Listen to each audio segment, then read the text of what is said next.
কোন টিকা বেস্ট, কোন টিকার কার্যকারিতা সবচেয়ে বেশি, কোন টিকা নিলে আমার জন্য সবচেয়ে ভালো হবে, এমন প্রশ্ন অনেকেই করছেন। এই প্রশ্নগুলোর উত্তর সংক্ষেপে দেওয়ার জন্য ভিডিওটা করছি। আপনারা বিভিন্ন সময়ে টিকার কার্যকারিতা শুনেছেন। ফাইজার বায়োনটেকের টিকার কার্যকারিতা শুনেছেন 95%, মডার্নার টিকার কার্যকারিতা শুনেছেন 94%, অক্সফোর্ড অ্যাস্ট্রাজেনেকার টিকার কার্যকারিতা নিয়ে বিভিন্ন সময় বিভিন্ন সংখ্যা শুনেছেন। আমরা সর্বশেষ যুক্তরাষ্ট্রের ট্রায়াল থেকে জানি অক্সফোর্ড অ্যাস্ট্রাজেনেকার টিকার কার্যকারিতা এসেছে 76%, চায়নার সাইনোফার্মের টিকার কার্যকারিতা 79%, জনসন অ্যান্ড জনসনের টিকার কার্যকারিতা 67%, রাশিয়ার যে স্পুতনিক ভি টিকা আছে সেটার কার্যকারিতা ট্রায়ালে দেখা গিয়েছে 92%, নোভাভ্যাক্সের টিকার কার্যকারিতা কয়েকদিন আগে আমরা ট্রায়ালের রেজাল্ট জানতে পারলাম 90%। এখন এই যে সংখ্যাগুলো বললাম, এই সংখ্যাগুলো শুনে মনে হতে পারে যে যেই টিকার কার্যকারিতা 80 বা 90%-এর বেশি, সেই টিকাগুলোই বোধহয় সবচেয়ে বেশি সুরক্ষা দিবে, সেই টিকাগুলোই বোধহয় বেস্ট।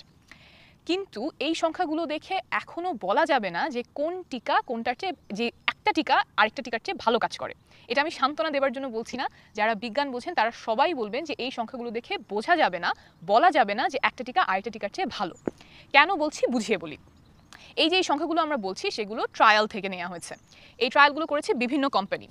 এখন একটা কোম্পানি যেই ক্রাইটেরিয়া বলেছে গুরুতর করোনা, আরেকটা কোম্পানি তার ট্রায়ালে সেই একই ক্রাইটেরিয়া দিয়ে গুরুতর করোনা ডিফাইন করেনি, তাহলে তো এই দুটো জিনিস তুলনা করা গেল না। তারপর আবার তারা কোনো ট্রায়ালে গুনেছে শুধুমাত্র গুরুতর করোনা রোগীর সংখ্যা, কোনো ট্রায়ালে গুনেছে মৃদু করোনা রোগীর সংখ্যা। এখন যার করোনা মৃদু আর যার করোনা গুরুতর, এই দুটো তো একই রকম জিনিস হলো না, তো এখানেও আমাদের তুলনাটা আসে না। তারপর আবার এই যে গুরুতর করোনা বা মৃদু করোনা টিকা নেওয়ার কয়দিন পরে দেখা গেছে, সেখানেও অনেক তফাৎ আছে। কোনো ট্রায়ালে গুনেছে যে 2 ডোজ টিকা দেওয়ার 15 দিন পরে কেমন কার্যকারিতা দেখা গেছে, আবার কোনো ট্রায়ালের এই যে সংখ্যাটা সেটা হচ্ছে 1 ডোজ টিকা দেওয়ার 28 দিন পরে কেমন কার্যকারিতা দেখা গেছে। তো বুঝতে পারছেন যে এরকম অনেক খুঁটিনাটি বিষয়ের জন্য এই যে এই 70, 80, 90 এগুলো একটা একটার সাথে তুলনা করা যায় না। একটা 70 মানে আরেকটা 70 না। এখানে আরেকটা বড় বিষয় হচ্ছে এই ট্রায়ালগুলো কিন্তু একই দেশে একই সময়ে করা হয়নি। এই ট্রায়ালগুলো করা হয়েছে বিভিন্ন দেশে বিভিন্ন সময়ে, যখন বিভিন্ন ভেরিয়েন্ট ছড়াচ্ছিল। আমরা জানি যে এক এক ধরনের ভেরিয়েন্টের বিপক্ষে কার্যকারিতা এক এক রকম হতে পারে। কিছু ভেরিয়েন্ট আছে যেখানে প্রায় সব টিকারই কার্যকারিতা কমে যায়। এখন যেই জায়গাটাতে নতুন এক ধরনের ভেরিয়েন্ট ছড়াচ্ছে যেটা টিকার কার্যকারিতা কমিয়ে দেয়, সেইখান থেকে আমরা টিকার কার্যকারিতার যে সংখ্যাটা পাবো, আরেকটা দেশে যেখানে পুরানো একটা ভেরিয়েন্ট ঘুরছে যেটার বিরুদ্ধে সব টিকাই মোটামুটি ভালো কাজ করার কথা, সেইখান থেকে যে সংখ্যাটা পাবো, এই দুটো সংখ্যা তো একই হবে না। এই দুটো সংখ্যাকে একই দাঁড়িপাল্লায় আমরা মাপতে পারবো না। তারপর আছে যে এই টিকাগুলো কিন্তু সব একই ধরনের টিকা না। আমরা দেখতে পেরেছি যে mRNA ভ্যাকসিন, ফাইজার মডার্নার ভ্যাকসিন নেয়ার পরে খুব দ্রুত আমাদের ইমিউন সিস্টেম রেসপন্ড করে, খুব তাড়াতাড়ি পিক করে, তারপরে প্ল্যাটো করে যায়, অর্থাৎ একটা স্টেডি অবস্থায় চলে আসে।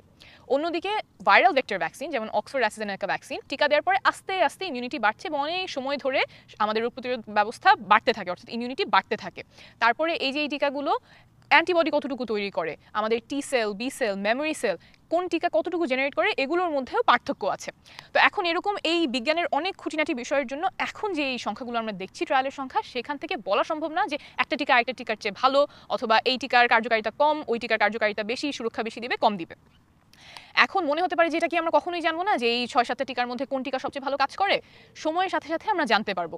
যখন একই জায়গায় কয়েকটা টিকা একসাথে দেওয়া হবে, সেখান থেকে গবেষণা করে আমরা জানতে পারবো যে তুলনামূলকভাবে একটা টিকা আরেকটা টিকার চেয়ে ভালো কাজ করছে কিনা। যেমন যুক্তরাজ্যে একই সময়ে ফাইজার বায়োনটেক এবং অক্সফোর্ড অ্যাস্ট্রাজেনেকার টিকা দেওয়া হয়েছে। সেখানকার গবেষণা থেকে আমরা জানি যে এই দুটো টিকাই প্রায় কাছাকাছি সুরক্ষা দেয়। তো এরকম যেই দেশগুলোতে বেশ কয়েকটা টিকা একই সাথে দেওয়া হবে, সেখান থেকে আমরা গবেষণা থেকে জানতে পারবো যে আসলে টিকাগুলোর তুলনামূলক কার্যকারিতা কেমন, সুরক্ষা কেমন। তাহলে এখন করণীয় কি? এখন করণীয় হচ্ছে আপনাদের যেই টিকা প্রথমে নেওয়ার সুযোগ থাকবে সেই টিকাটাই আপনারা নিয়ে নেবেন। এখন পর্যন্ত আমরা জানি না যে কোন টিকা বেশি সুরক্ষা দিবে, কম সুরক্ষা দিবে। এই সংখ্যাগুলো দেখে বিভ্রান্ত হবেন না, মনে করবেন না যে যেই টিকার সাথে সংখ্যাটা সবচেয়ে বেশি সেটাই বোধহয় ভালো, এর কম সংখ্যার টিকা পেলে আমার বোধহয় সুরক্ষা হলো না, আমি বোধহয় একটু মানে মনক্ষুণ্ণ হলাম বা মন খারাপ করলাম, সেটা চিন্তা করার কোনো অবকাশ নেই। আপনারা যেই টিকাটা সবার আগে পাবেন সেটাই নিয়ে নেবেন।